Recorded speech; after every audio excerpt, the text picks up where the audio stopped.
మరి ఇప్పుడు ఆ సినిమాకి ప్రెజెన్స్ కోసం ఎవరిని ట్రై చేయట్లేదా బ్రో? చేయట్లేదంటే తిరిగి తిరిగి సాల్ అయిపోయింది బ్రో. ఇంకా అయిపోయింది, సోలో రిలీజ్ ఇంకా అది సోలో రిలీజే. నా దగ్గర 30 లక్షలు ఉంటే 30 లక్షలు తెచ్చి రిలీజ్ చేసుకుంటా, 5 లక్షలు ఉంటే 5 లక్షలు తెచ్చి రిలీజ్ చేసుకుంటా. లేదా కొంతమంది పాత ప్రొడ్యూసర్లు ఉన్నారనమాట, వాళ్ళు ఏంటంటే ఇలాంటి చిన్న సినిమాల కోసం వాళ్ళు సరే అమ్మ సగం ఖర్చు మీరు పెట్టుకోండి, సగం ఖర్చు మేము పెట్టుకుంటాం, మేము థియేటర్ రిలీజ్ చేయిస్తాం మీకు. ఇప్పుడు ఓటీటీకి వెళ్ళాలంటే ఫస్ట్ థియేటర్కి వెళ్ళాలి, సో నేను ఇట్లా థియేటర్ రిలీజ్ చేయిస్తాం మీకు అని చెప్పేసి కొంతమంది ఉన్నారు. సరే చూద్దాం కొద్ది రోజులు అనేసి వెయిటింగ్ అంతే. ఇప్పుడు ఒక లాక్ అయిపోయింది, ఏ సినిమా ఓటీటీకి వెళ్ళాలని కూడా ఫస్ట్ థియేటర్ రిలీజ్ అవ్వాలి. థియేటర్లు బతకాలి కదా పాపం. లేదంటే ఏమవుతుంది తెలుసా, ఓన్లీ ఓటీటీ కోసమే నానాక చెత్త సినిమాలు తీసి అమ్మేస్తారు. అవును, ఇప్పుడు ఒక ఓటీటీకి ఈ సంవత్సరము ఒక మంచి ఓటీటీ 1000 కోట్లు పెట్టింది తెలుగు సినిమాల మీద. సో మనం తెలుగు సినిమా ఒక 1000 కోట్లకు తెలుగు సినిమాలు కొనాలి, ఒక చిన్న ఓటీటీ ఒక 200 కోట్లకు తెలుగు సినిమాలు కొనాలి అన్నప్పుడు ఓన్లీ అంటే ఓటీటీ వాడు డైరెక్ట్ తీసేసుకుంటాడు, అంటే ఏది పడితే అది తీసి అమ్మేస్తారు. అప్పుడు ఏమవుతుంది, ఉన్న మార్కెట్ పోతుంది, వాళ్ళకి ఓటీటీ ఎత్తేసుకోవాల్సి వస్తుంది. సో అందుకు వాళ్ళు ఫస్ట్ థియేటర్కి వెళ్ళండి. మసూదా ఉంది, మసూదా అంత హిట్ అవుతుందని వాళ్ళు అనుకోలేదు. సామాజిక ఉంది అంత హిట్ అవుతుందని వాళ్ళు అనుకోలేదు. థియేటర్కి పోయారు, హిట్ కొట్టారు, తర్వాత ఓటీటీకి ఎక్కువ కమ్ముకున్నారు. వాళ్ళు ఫస్ట్ పోయినప్పుడు వాళ్ళకి ఒక బడ్జెట్ చెప్పారు, వీళ్ళకి నచ్చలే. ఇప్పుడు మసూదా ఫస్ట్ ఓటీటీకి పోతే అంత బడ్జెట్, వాళ్ళు ఇచ్చే బడ్జెట్ వీళ్ళకి నచ్చలేదు. సో ప్రొడ్యూసర్ డైరెక్ట్ రిలీజ్ చేసుకున్నాడు, భయంకరమైన హిట్ అయింది. ఇప్పుడు ఆయన వాళ్ళు చెప్పిన దానికి 10 రెట్లు ఇచ్చి వాళ్ళే కొన్నారు మళ్ళీ, హ్యాపీ. సో బిగ్ బాస్ తర్వాత స్టార్ట్ అయిన సబ్జెక్ట్ కాబట్టి ఎప్పుడు ఆ బిగ్ బాస్ కంటెస్టెంట్స్ ఎవరినైనా తీసుకొచ్చి సినిమాలో పెట్టుకుందాము, కొంచెం మార్కెట్ అయిద్దేమో ఆ థాట్ ఇప్పుడు రాలేదు? లేదు, నేనేంటంటే మొత్తం నాకు తెలిసిన వాళ్ళే, అంటే నాతో పాటు ఇండస్ట్రీకి వచ్చి ఇంకా స్ట్రగుల్ అవుతూ ఉంటారు కదా, వాళ్ళనే పెట్టాలి అనుకున్నా. అంటే హిట్ కొడితే మహేష్ గారు హిట్ కొట్టారా, పొయ్యిందా మహేష్ గారి చేతులు కాల్చుకున్నారా, అంతే. ఊరికే వేరే వాళ్ళని తెచ్చి ఇబ్బంది పెట్టడం వద్దు నాకు. అది ఇందులో ఏదో గీతు మెయిన్ ఏదో ఒక ఇంపార్టెంట్ రోల్ చేసి ఇంపార్టెంట్ రోల్ ఉంటుంది గీతుది. మరి పోస్టర్ మీద ఎందుకు రిలీజ్ చేయలేదు? కొంచెం సస్పెన్స్, అది సస్పెన్స్, అందుకే నీకు ఎక్కడ పేరు కూడా వేయలేదు నేను. సస్పెన్స్ అది, సినిమాలో సస్పెన్స్, బయట పోస్టర్ మీద కూడా సస్పెన్స్. సినిమాలో కూడా సెకండ్ హాఫ్లో వస్తుంది గీతు, సెకండ్ హాఫ్లో వస్తుంది గీతు. అంటే నాకేంటంటే ఒక రాయలసీమ అమ్మాయి కావాలి అనుకున్నప్పుడు ఒక 2-3 ఆప్షన్లు ఉన్నారు. ఫస్ట్ ఆప్షన్ గీతు ఉండే, ఫోన్ చేసి గీతు ఇట్లా చేయాలి గీతు నా కోసం అది ఇది అంటే చేస్తాను అని చెప్పి వచ్చి చేసింది. ఇచ్చారా పేమెంట్ మరి మొత్తం? ఓకే.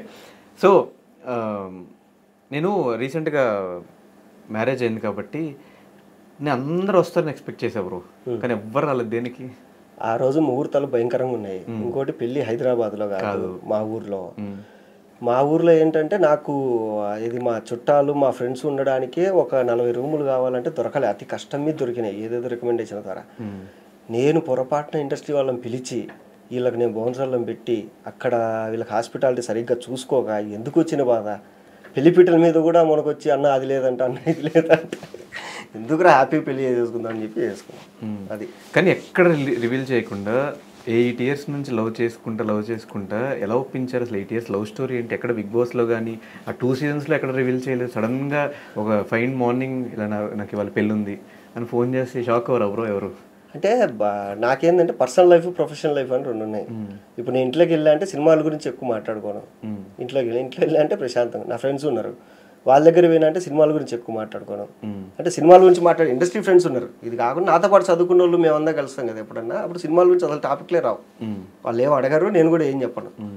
సో అట్లా ఏంటంటే ఎప్పుడు ఫస్ట్ నుంచి లవ్ చేసుకోవాలనుకున్నాము. లాక్డౌన్ ముందు చేసుకోవాలనుకున్నాము, కుదరలేదు. సరే చేసుకుందా లాక్డౌన్ వచ్చింది. లాక్డౌన్ తర్వాత చేసుకుందాము, నాకు మధ్యలో ఈ పురుగు వచ్చింది మైండ్లోకి, ఇది సినిమా తీద్దాం ఫస్ట్ అని.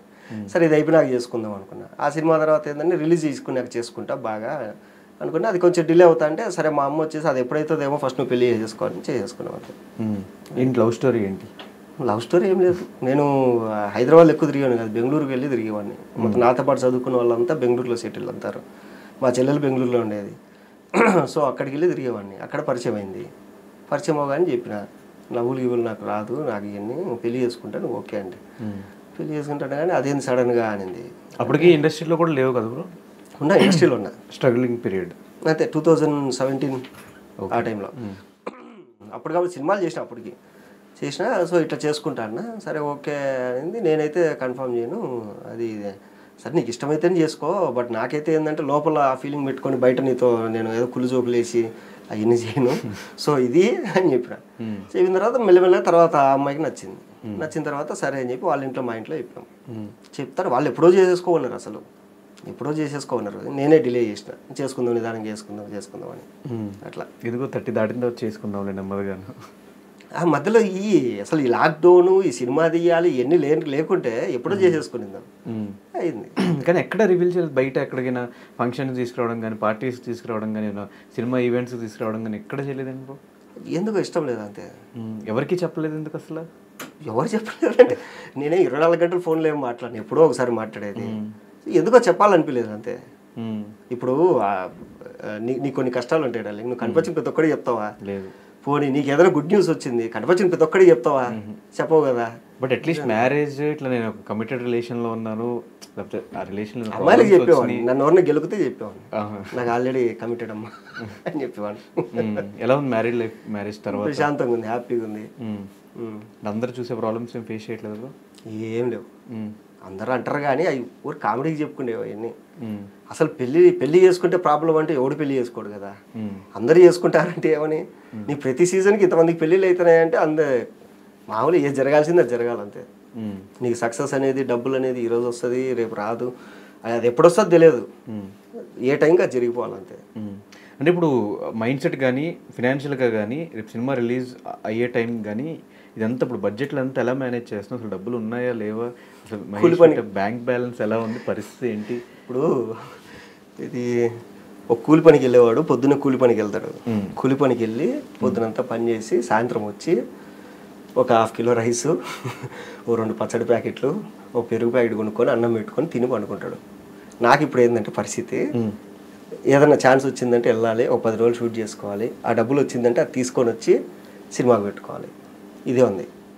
అది మరి ఇప్పుడు ఆ పని లేదు కదా అంటున్నా. ఉంది, ఆ పని ఏం లేదు. చిన్న సినిమాలు హ్యాపీగా చేసుకుంటాను నేను. నీకు పెద్ద సినిమాలో కనపడట్లేదు కానీ చిన్న సినిమాలలో మంచి పేమెంట్లు ఇస్తారు, హ్యాపీగా ఉంటుంది. చిన్న సినిమాల్లో నీకు భయంకరమైన పేమెంట్. పెద్ద సినిమాల్లో ఉన్నా మనం డిమాండ్ చేయలేము. సార్ నేను ఇంత తీసుకుంటాను సార్, మీరు ఎంత ఇస్తారు చెప్పండి సార్, ఇంత అయితే ఇస్తామమ్మా, సరే ఓకే సార్. చిన్న సినిమాలు ఏంటంటే మనం డిమాండ్ చేయొచ్చు, లేదంటే ఇంత ఇస్తేనే వస్తా అంటే సార్ నా కోసం రండి సార్ అని చెప్పి పిలుస్తారు. సో అదే హ్యాపీగా ఉంది. ఇప్పుడు ఆ పుష్ప